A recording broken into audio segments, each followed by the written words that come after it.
What's showing these screens too? Yeah. They just have to touch them, just turn them on. Let's just touch this. Oh, yeah. They're all one touch. Everybody ready? Everybody ready? Okay, we're going to call the March 4th, 2024 work session to order. If everyone would stand for the Pledge of Allegiance. Pledge allegiance to the flag of the United States of America, to the republic for which it stands, one nation, under God, indivisible, with liberty and justice for all. Thank you. Okay, Mr. Sabosley, if you would, please. Okay. So, March 4th, 2024 planning session, planning and economic development. Item number 1, Barking Road vacant property plan. So Allegheny County has a program called the Vacant Property Recovery Program. And this program is designed to get properties that have been abandoned or that are behind on their taxes, back to being on the tax roll and people paying their taxes. So they accept applications and they send them on to us, and then we review them. So we have had a person submit an application through the county, and the county sent it to us on Barking Road. This property owner owns 2 other properties on that street. In the past, we've always supported these applications. Something to note here is that this person who's applying to get the property wants to use this as a storage of boats and trailers during winter months. There are some zoning challenges there, I will say that. But in the past, we've had applications similar to this, and our simple reply to the county is yes, we're in favor of getting this property into responsible property owner's hands, but at the same time, the person who's making the application should be aware of the potential problems that lie ahead. I see the property owner is in the audience. If you'd like to come forward and give us a little information on this, and if anyone has any questions, feel free to ask. Thanks. Turn that on with you'll see the, Press the top. so you'll see the red button on it. Thanks. Good Still evening. not on. No? No. Can you hear me? There's 2 buttons there, John. Maybe it's not on. Powered on? Or is it turned off at the base?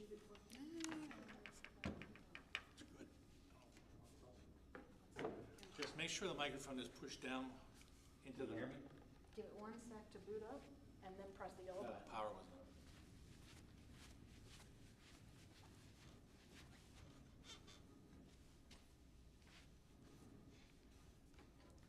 Red light should come on the microphone. Speak loudly, John. Yeah, I don't really need a, okay, here it's loading up now. There you go. Yep. Press it. There you are. All right, can you hear me?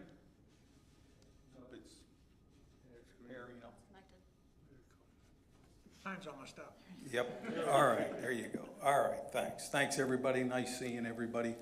As Mr. Sabalski said. Okay. What's that? No K in that name. All right, sorry. It's a joke with Skip. That's all right.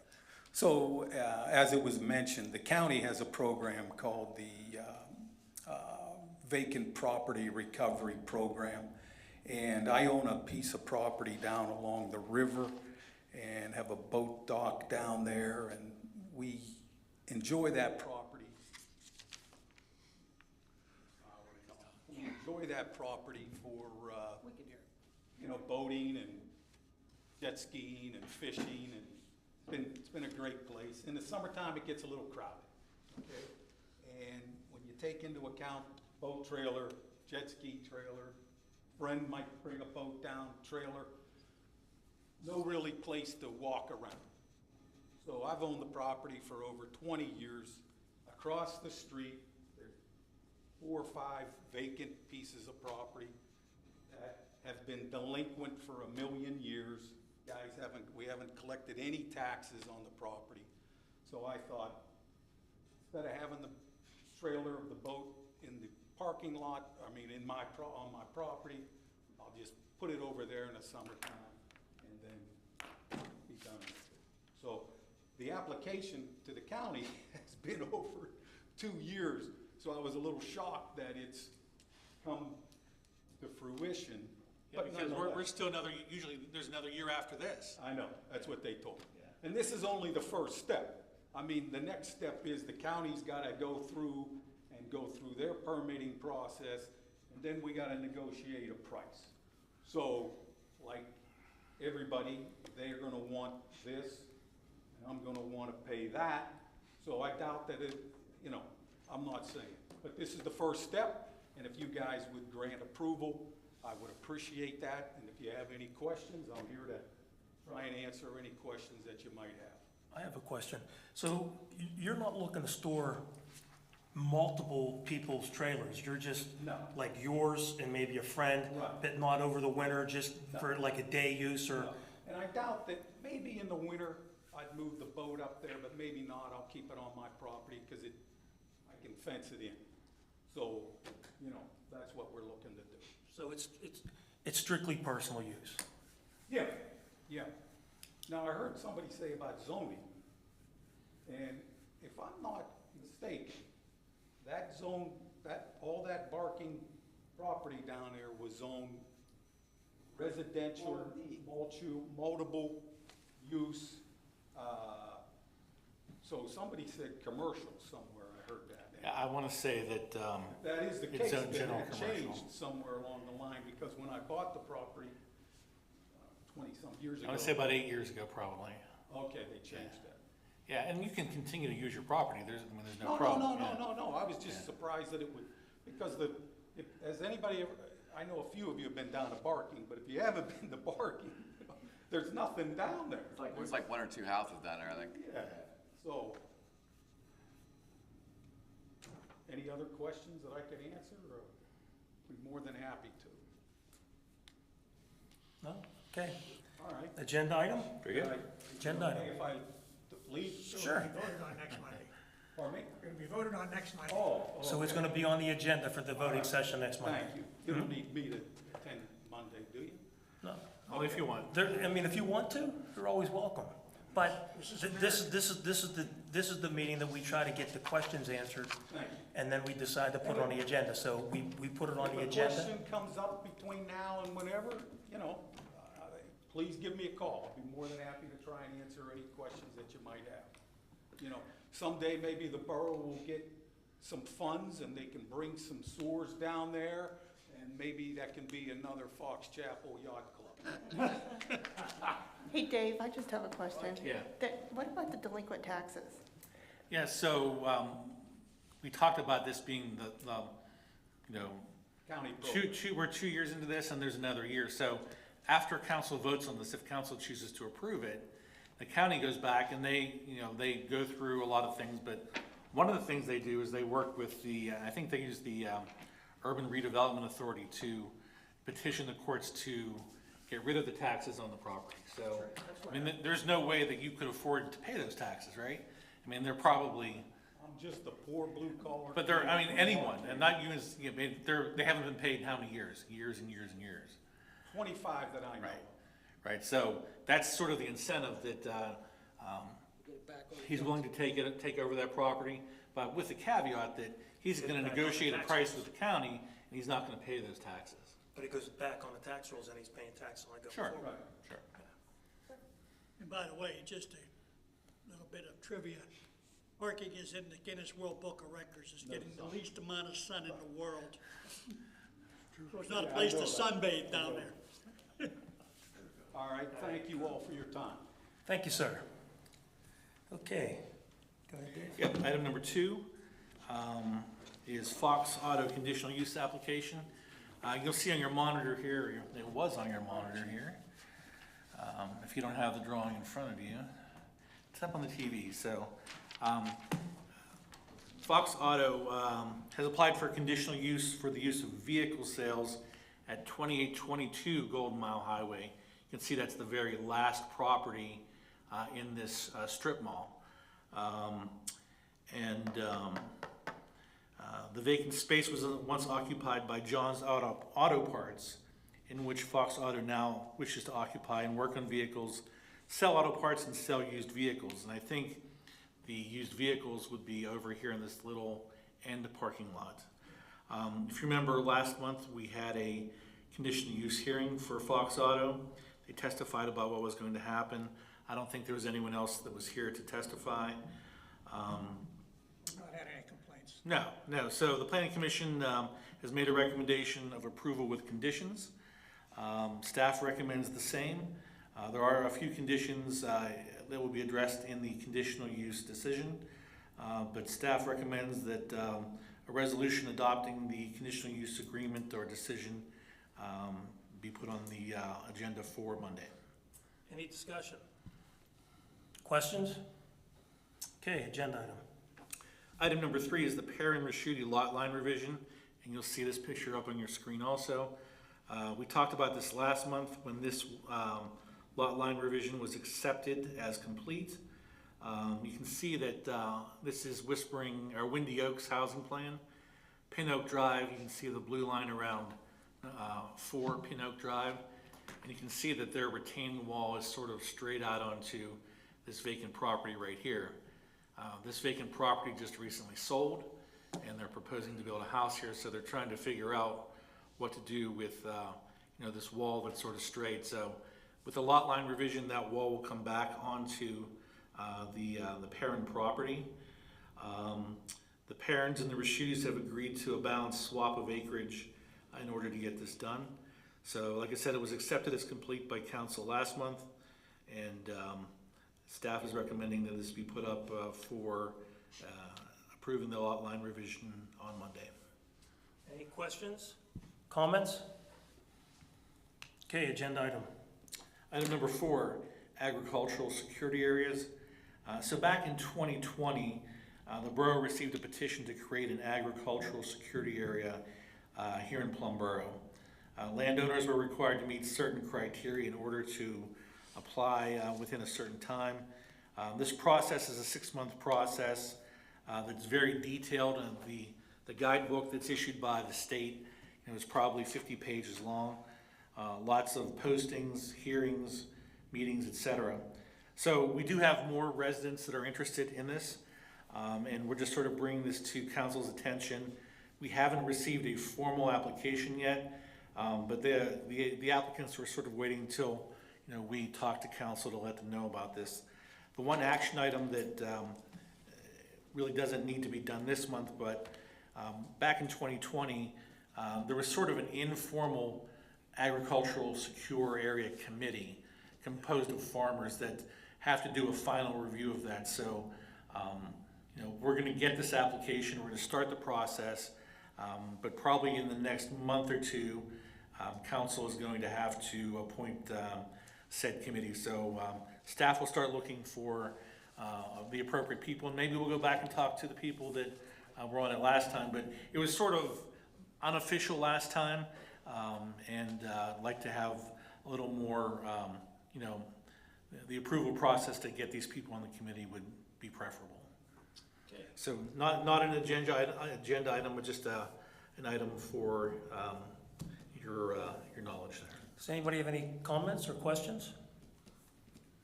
Okay. Item number 5, under personnel and management, we do have a cost of living increase for a borough police officer. We seem to see this every month. The actuary calculations are in your agenda packet.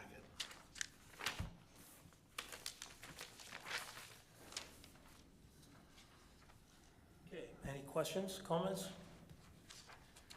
Okay, that'll be agenda item.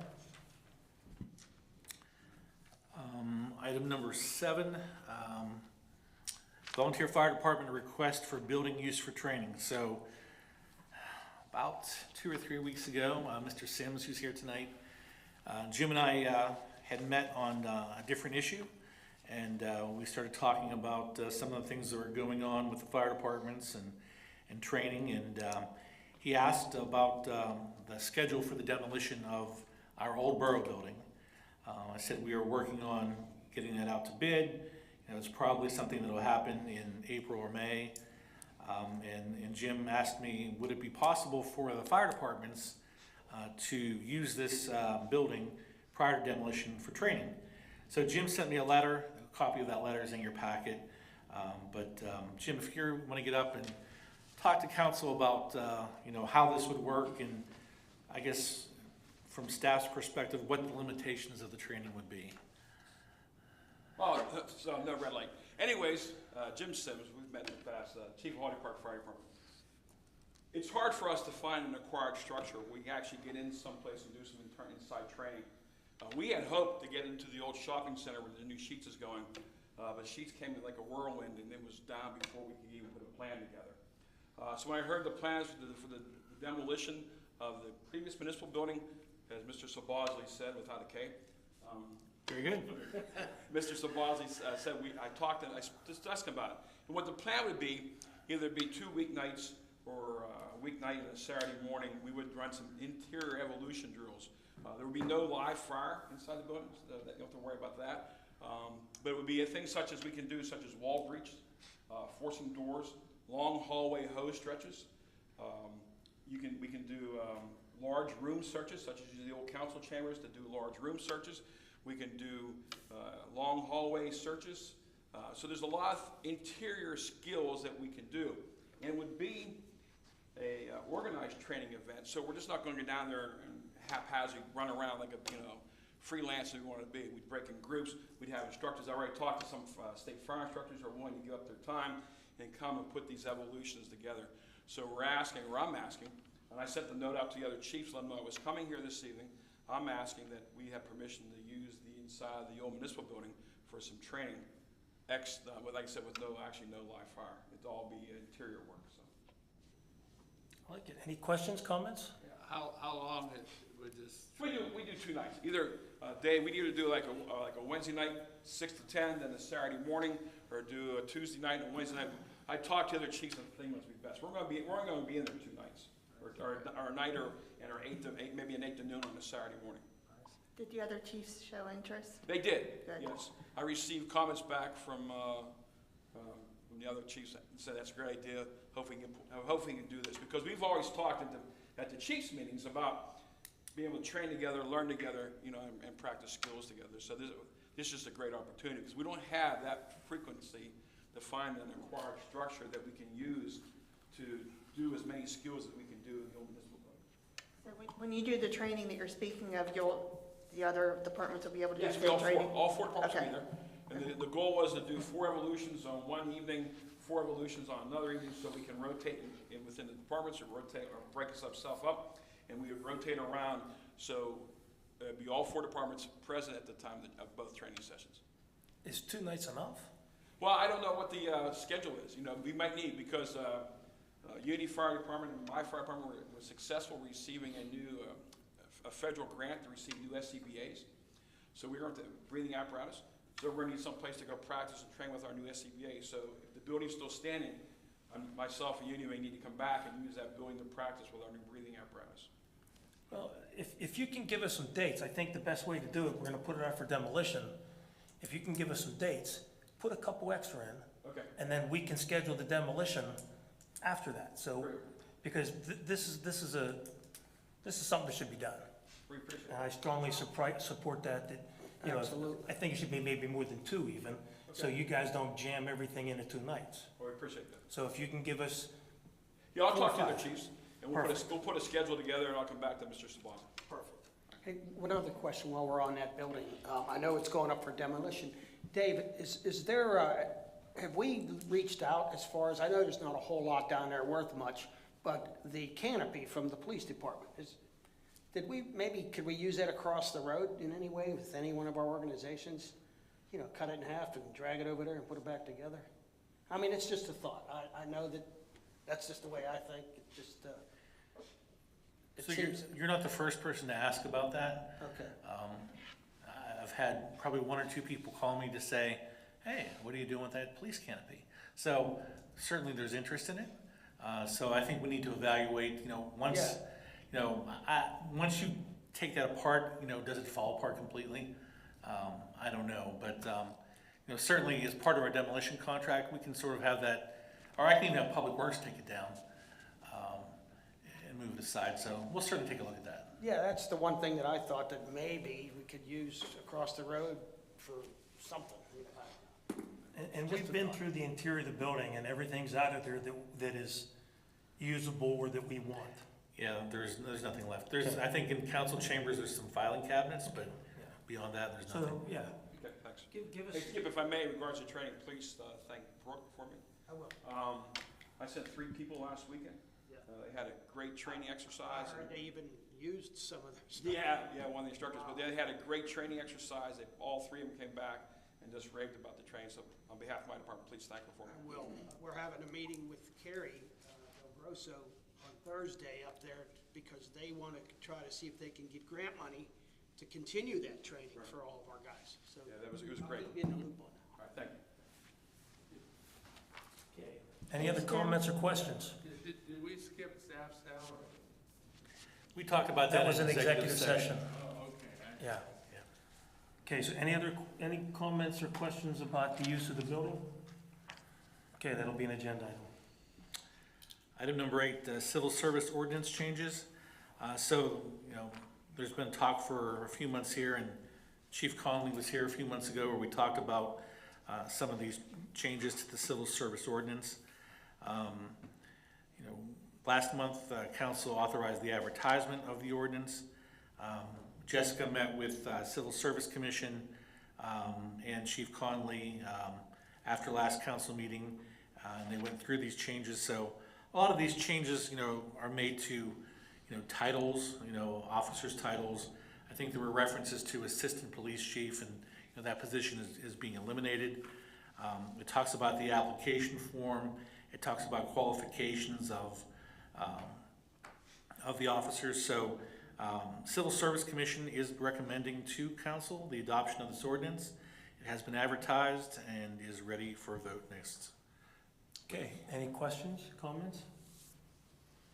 Okay, agenda item. So along with the Civil Service Commission meeting last month, Lanny has been talking about, Chief Conley's been talking about, the restructuring of his department in order to have first and second line supervisors, in his structure. So during the review of the civil service ordinance, the testing procedure and the eligibility of candidates needed upgraded prior to another round of testing for these supervisors.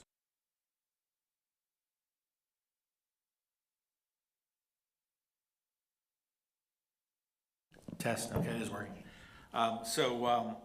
Once the changes are made here, the chief can move forward and start the process, for the testing of these supervisors.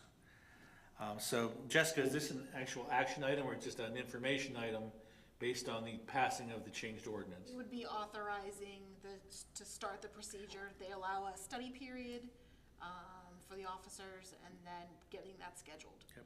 Civil Service has already approved it on their end. So this is what Chief Conley is asking for, so he's just asking for your blessing to allow that first and second line supervisor testing to take place. So this doesn't need to be on. It is, yes, it is. Comments, questions? Okay, we'll put it on the agenda. Item number 10, we have a request from Unity Volunteer Fire Department, a request for repairs. And instead of me going through that, I know we have someone here from Unity to speak to us about the problem that they're facing tonight. Chief Mudar. Yeah, that's not gonna work. Okay. So, like Mr. Dern said, good evening, I'm PJ Mudar, Fire Chief over at Unity. Our rescue truck is a 1999 Freightliner. That truck responds to any vehicle accidents or technical rescues calls for service. That truck went up to Glick Fire Equipment in Zelienople. That's who routinely does the maintenance on these vehicles. Went up there with just the intention of getting the yearly maintenance done and a couple items fixed. Upon their their state inspection, they found multiple items that need repaired. Those items include the rear suspension, the leaf springs are cracked. There are some drivetrain issues, bearings, and fittings that need replaced. The air brake system needs replaced, and some fuel issues. The fuel pump and some fuel valves on the motor. There's some other equipment operation items that need looked at. The light tower that provides scene lighting in the nighttime, so it gives us an elevated light system. Half of those heads are cracked.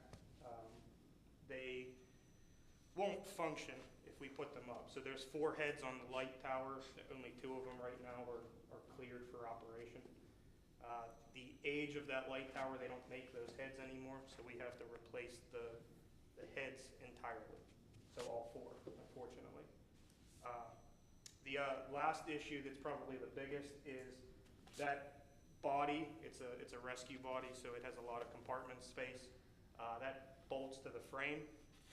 Those attachment points to the frame are cracked. So that's an aluminum body that's on that. So it requires some fabrication and welding to make it structurally sound again. So when you tally all that up, it comes into a bit of a bill. So we're here tonight just to see, do we make the repairs or how do we move forward? Questions or comments? I got a question. Yep.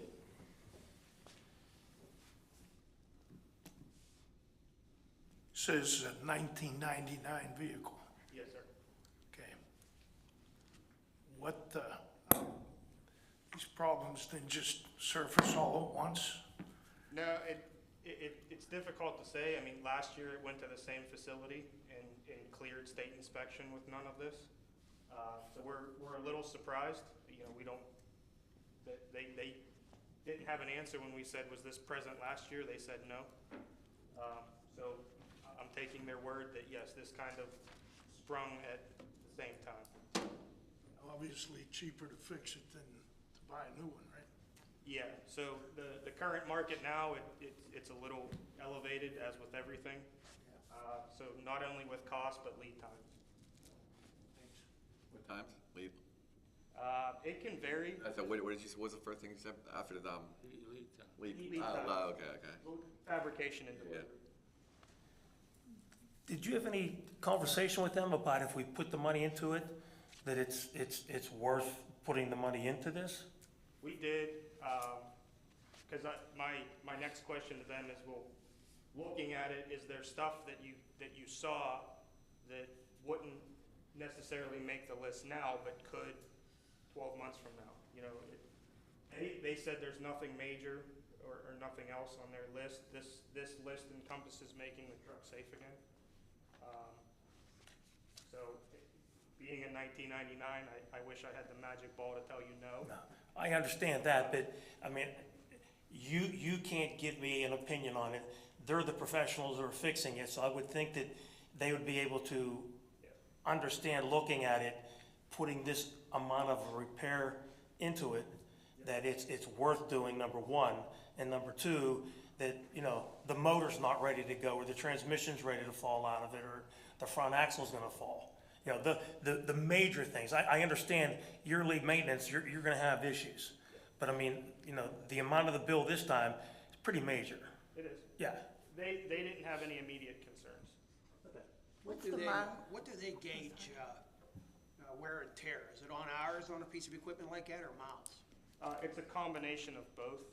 So with the rescue truck, there's more mileage put on those than there is other wear and tear, like our pumps or our aerial trucks, where we use the motor to power other functions and features. Like, do you know off the top of your head how many miles are on that? Just I believe there's 39,000 miles on there.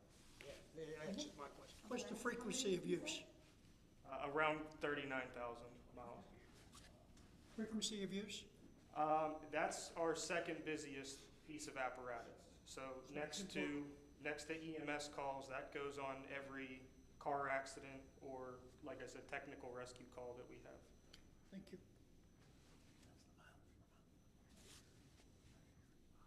Go ahead, you had something to say? No, actually got answered, but thank you. Okay.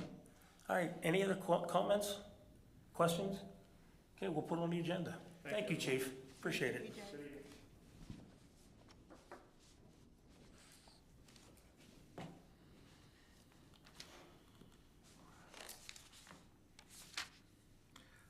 Okay, item number 11. And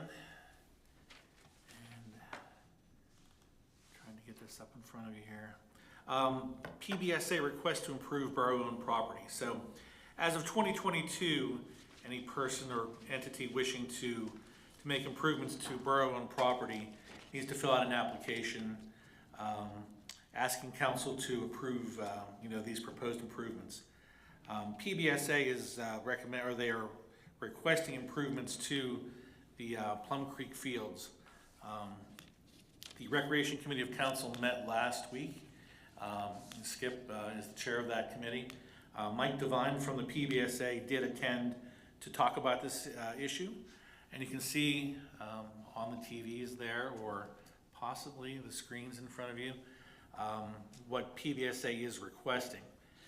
You can see on the drawing, and if you're familiar with the old batting cages, those old batting cages they're proposing to be torn out. And they've asked the borough to assist them, to do that for them. In its place, they plan to build what you see on this drawing, 4 new batting cages, 2 areas which they call bullpen 1 and 2 for pitching, some benches in the middle, and some hit down areas. I should have asked them what hit down means. Is that like soft toss or? Probably soft. Yeah. So PBSA is proposing to spend about $25,000 of their own money to do this. There are certain concerns that the borough has, the staff has. Number one is if you look at the drawing, and this is just a sort of a sketch, that the ends of that batting cage are like right on top of the walkway that goes around the field there. So we'd want to see that move back a little bit. The second issue, which being consistent with what we did with Plum football, they need to be 50 feet from the edge of the creek. So they haven't provided a measurement here. Skip, I think in the meeting, Mr. Devine said he thinks they're about 50 feet. Yeah, he said if need be, they can go more, they can cheat it more so that it makes that requirement. Right. The other concern too is this area here is used by the borough for its Fall Fest activities. So you can see this is built sort of at the end of that bridge that crosses over the creek where we have other things for Fall Fest. Mr. Devine said that the bullpen 1 and bullpen 2, although there are lines there, those things can be removed to allow free flow of traffic through there for a Fall Fest event. So it looks like they're pretty flexible on their end. What we would require if council did approve this request is a more detailed drawing than this, showing materials, height, a footer detail for these poles. We do have a concern. They do show in the North Cage 1 and North Cage 2 that there are pitching machines. So where's the electrical outlet? And I believe there's already an electrical outlet there. There's a pole there with electric. Yeah. Yeah. That Duquesne Light put in. They brought it across the creek from here. Right.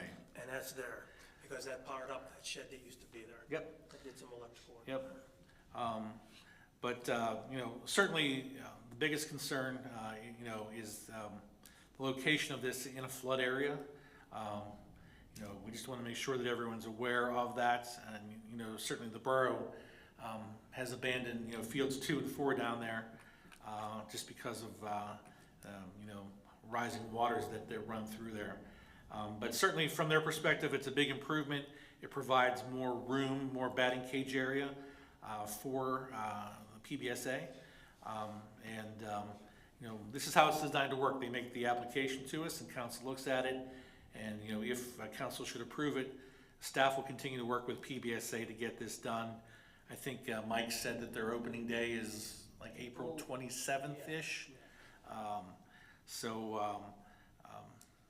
We put it on the agenda to present to council tonight. So I have a question. Is it staff's recommendation that we put this on the agenda and accept it and then have them forward more detailed plans of how it's gonna be constructed? It is. I mean, for Okay. them to upfront invest in a whole lot of drawings, details, time, without knowing if council is on board with it, Okay. just didn't seem to make sense. And I would also ask that they also include in that they understand it's in a floodplain.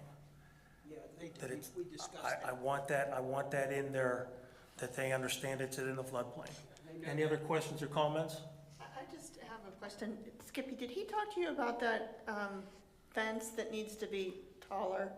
You mean, just to protect? Yes, the drivers. On the road? Yep. That's on Field 8. We talked about that at the meeting. Yeah, so, That's Field 8, right? so beyond this issue of this improvement, wondered. they have a list of items, other items they'd like taken care of, which we are going to try and address, but those are items that we'll work with them directly on and don't need approval through this process. Yep, I just want to make sure. I was thinking it. Any other questions or comments? Okay. Agenda item. Finance, PBMA guarantee. So you all have seen the emails from the authority. The authority is planning on doing a bond issue, a little bit over $5 million for some capital projects and some engineering work. In the past, the authority has done a number of bond issues, and the borough guarantees the payment of those bonds. If you look at the 2022 audit, the report shows that the authority, does have a large outstanding debt. They're constantly retiring debt as we move forward and putting on new debt for other projects. But Pat Healy is here tonight representing PBMA, and maybe he can talk to you and tell you some more information about the bond issue and how it's going to be used, and what we've been through already. There's an ordinance that as an action item that would need adopted, and that has been or will be advertised, I think, on Wednesday of this week. Good evening, Pat Healy. I am the authority's bond counsel, I'm also your bond counsel. But the authority, as they've had in the past, the most recent bond issue they did, which was guaranteed by the borough, was in 2021, are planning to issue sewer bonds, sewer revenue bonds, and water revenue bonds for certain capital projects on respective systems. Some of which I guess has to do with the cost of new building, taking out the old building. Howard Tice would be better to give you a detailed description of what he's going to use the monies for. But it's a new money bond issue. As they have in the past, they ask the borough to guarantee the bond payments and affords the authority and ultimately borough ratepayers the ability to sell the bonds at a lower interest rate, because the credit of these bonds issued by the authority is better with your guarantee behind it. It also provides some savings in bond insurance, which they get. There's a bond insurance premium, and that premium is positively impacted when the borough's guaranteed are on the bonds.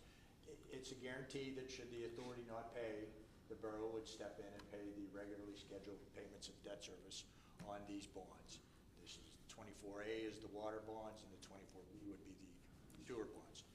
To my knowledge, it's never become an issue that the borough's not paid. So, my understanding, the borough's never, or the authority's never paid. The borough's never had to pay. Step up. The whole process of issuing debt for any governmental entity in PA is under a state law called the Local Government Unit Debt Act, the Debt Act. It's very old. Hasn't been amended and updated in forever. I can't even remember if it was since I became a bond lawyer. So they got a lot of little provisions and hoops you have to jump through, and things that don't make a whole lot of sense in today's world, but you have to do it to comply with the Debt Act. The approval of the guarantee ordinance, the legal ad was placed and will run on Wednesday in the Valley News Dispatch. And then once the ordinance, if it is adopted at next Monday's meeting, I'll do another legal ad that says that was adopted. We put a bunch of material together and submit it to DCED pursuant to the Debt Act. For their approval, they have 20 days after they get it to approve it. Once they approve it, we can close the bonds anytime thereafter. Right now, I think they're tentatively, the underwriter, Chip McCarthy, who has been before you, I hope, or at least the authority is scheduling to price the bonds, actually set the bond final principal amounts and the maturities on March 21st. And I think, all things remaining equal, we're looking to close, I think, on April 17. And at that point, that's when the deal would close and the authority would get the money. And the borrowing by the authority here and the borough's guarantee in no way impacts the borough's ability to do its own borrowings. Doesn't need they have something called a borrowing-based calculation based on the average of your past 3 years' tax revenues or general revenues. That has no impact on your ability to borrow. It's called self-liquidating debt, and it doesn't affect you in any way. The amount, Go ahead. I'm sorry, go ahead. This amount, does this coincide with the average of what we've done in the past? Well, I was gonna ask, what's the amount, 9 million? So, no, again, this Debt Act, we do a not to exceed figure. We make it much larger than the amount that's gonna be borrowed, that affords the underwriter the opportunity to So it's likely not gonna reach 9 million. Yeah, and they break it out by maturities too, so that it's a bit of a jigsaw puzzle on the underwriter's behalf and putting it together. So we create room to allow them the flexibility. It's going to come in about 5 million, maybe a hair over, Okay. something like 3 million for water and 2.5 or something for sewer. But the 9 million is strictly a not to exceed figure to comply with this archaic state law. That was my question. Yeah. What is the total debt with this new bond? Well, they won't have that actual the exact dollar figure set until they price the bonds on what did I say? March 21st. Thank you, March 21. But the range, they sent out a set of draft number runs on Friday, Chip did. And I believe Mr. It's the Bosley without the K. I don't know why I struggle with it. It's just easier to change your name. Put a K in here, Dave. It's easier to change your name. What I was asking, what is their total debt with this new one? What, on the new one, what's the total? No, this new debt plus old debt, the total, the sum. The old debt's about 50 million. Currently, About 50? About 50. currently outstanding. Yeah.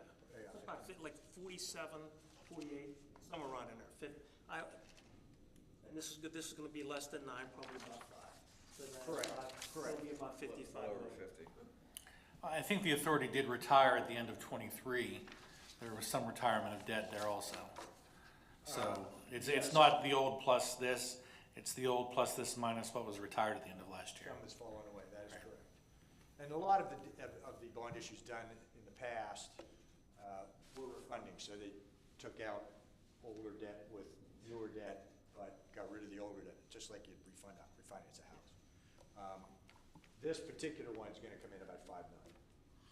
Do we ever do a financial audit on the authority, or does a company come in? They do their own. They do their own? They have an auditor, they have 2 engineers, water and sewer, which have to get involved in the process too. Good. Okay, any other questions or comments? Thank you. Thank you. This will be an agenda item. Last on tonight's agenda, item 13, Verizon Cable TV franchise agreement. So the borough was originally in a franchise agreement with Verizon from 2008 through 2018. And if you go back to 2008, that's when Verizon came through with their Fios product and installed their fiber lines throughout the neighborhoods. And it's hard to believe it's been that long. But that agreement expired in 2018. In about 2016, we started negotiations with Comcast and Verizon on renewal of franchise agreements. We settled with Comcast probably around 2020. This item with Verizon has been dragging on since 2018. Now, I will tell you that Verizon has continued to pay us the 5% that they had paid us under the old agreement, from 2018 until now. We have been using the Cohen Law Group that specializes in these negotiations, and they represent a whole lot of municipalities. One of the reasons this has dragged on so long is that, Verizon, this is their first renewals. They have all these renewals at one time across the country with their FiOS product. But at the same time, Verizon, like any, good business, is looking at the changes in the landscape, to cable TV, et cetera. We're not the only ones that were waiting a number of years for this renewal. But like I said, the borough continued to receive the 5%, between 2018 and now. That's the max that you're allowed under this agreement. So we have a brand new agreement proposed to us. The paperwork is in your folder. There's an executive summary from the Cohen Law Group. We continue, under the new agreement to collect the 5% revenue. Talking with Mike Whittico in finance today, every year when we do our budget, we worry about how much revenue is going to fall off the table. With the cord cutters, it's a constant thing. Right now, we get about $567,000 a year between Comcast and Verizon. I think we've seen that number slip in the last year or two, about 10%. That number's gone down. So we do know at least for the next 5 years with Verizon, we'll have this continuing revenue. Our agreement with Comcast is 10 years, and we're probably in year 2 or 3 of that agreement. So for the foreseeable future, we have this revenue stream. Staff recommends that this be put on the agenda for consideration on Monday night. But sort of looking forward, who knows what happens in the next 5 to 8 years in this industry. And this could present a huge hole in the borough's budget revenue-wise, should some of these laws change on how we're compensated for these rights of way that we continue to let Verizon and Comcast use. Hey, Dave, real quick, I think it was a little over a year ago, they came to us about, I don't know, something, was it substations or something? And I asked the question, is this gonna enhance our dead zones that we have throughout the borough? And the guy said that, yeah, it will. Not all of them, he said, but the majority of them. I think it's cell phone. That's, Cell phones, yeah. That's cell phones. Yeah. That's what I'm talking about. Yeah, no, this is cable TV. This is cable, okay, Yeah. all right. Yeah. I was just wondering if, No, it would be nice if we had good coverage everywhere with that, but AT&T and Verizon continue to look at dead zones. You wish it would be a little bit faster, but no, this is solely a cable TV issue. I misunderstood. Yeah. Question for you, whose equipment is it that doesn't allow us to go out to channel 29 or 19? Is that both of theirs, or? So, yes, we do have a problem with both Comcast and Verizon. I was unaware of this issue until about last month. So in our staff's Monday morning meetings, we were talking about this. I'll be working with IT to send a letter to both groups about getting us back on Comcast and Verizon for these meetings. If we're unsuccessful in the next 4 to 6 weeks, in my conversation today with Cohen Law Group, they said they can help move that issue forward with us because it's important we get back on those channels. That's the same firm we used before. That's what I was just gonna say. For the Yes. newer people here, That's all they do. yeah, we had them for the last agreement because they tried to really cut the funding because not many people are using the FiOS and the Comcast anymore. But because of them, we were able to keep the current, and because of them, I think now, so they're a good asset. Any other comments or questions? Okay, agenda item. That's it. Okay, anybody in the audience that would like to come forward and speak about anything? How you doing? Good. My name is Louis Solani. I live on 671 Pine Valley Drive. And I want to talk about the detention pond. that's on O Block Road that I used to own. You guys claimed eminent domain on me and took it off me. And it's been over 18 months and nothing's been done about it. So, Mr. Solani, I admit you did call me, and I have not returned your call. I'm trying to ascertain from our solicitor's office where we stand in that process. You're absolutely right, we did take that by eminent domain for the construction of that O Block property. So I do owe you an answer, I just don't have that answer yet. I understand about the eminent domain, but when it happened and they said you guys were gonna do it, I got a letter. I had 30 days to respond. My attorney did respond in 30 days. And they were gonna give us a continuance for me to do an appraisal. Obviously, you didn't give me that chance, and you just took it. So you guys got appraisal done, which is 500 times less than what I pay taxes, that I used to pay taxes on that property. I just don't know where you're getting your numbers at. I can't say the numbers at the meeting here, obviously, but it's been over 18 months. So Bruce, you would agree that the Allegheny County has a board of viewers process? There's a whole process. There's a whole set of courts that deal with eminent domain. And you have an attorney, so I do. I don't like necessarily giving out advice if he has an attorney. But he should call our office. That's all the time. Okay. Constantly. It's Well, costing that's me what he money. tells you. I'm paying for an attorney, which I shouldn't be paying for. Oh, yes, you should. Why should I be? Well, because if you want to try to get You guys took it off me. You could have made something. You just took it. all I'm saying to you is, What? that We could have made an agreement. You just took you it want off. to let me talk? Yeah, go ahead. Okay. Following the condemnation filing and service on you, you have 30 days to respond. Following that 30 days, the borough acquires title to the property at that point. All that's left now is to establish just compensation, what should be paid for the taking of that property. That involves getting an appraisal from the borough's side and an appraisal, if you choose to, from your side. And then there's a court that hears that. Now, I'm not in charge of that court, and they decide when they're gonna try those cases. I will check on this tomorrow, but, you know, I can tell you that the process is that, as I've explained. Yes, and I understand you guys taking the property, but I don't even know if you guys are using. It doesn't matter. Doesn't matter? No, at this point, there's only one thing It's out for left. bid, isn't it? No, we're still, we've run into a few issues that we're trying to take care of with, was it with DCED, or DEP? Yeah, it was with the Army Corps of Engineers. We recently removed the problem, so that was our last hiccup, so it's gonna be going out to bid real soon. Now it's just a matter of money. It takes forever to get this all put out. So he's gonna get in contact with you, and then he'll be in contact with him, and hopefully you'll have the information you need. If not, come back and we'll get what you need. How about stating your name again?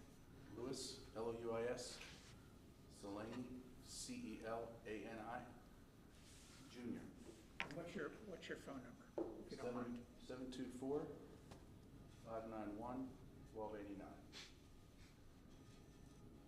1281. 1289. 89. Okay. Thank you. Okay. We are adjourned. We have to do that. Say, motion for adjournment. So moved. I have a motion and a second. All in favor? Aye. Motion's accomplished.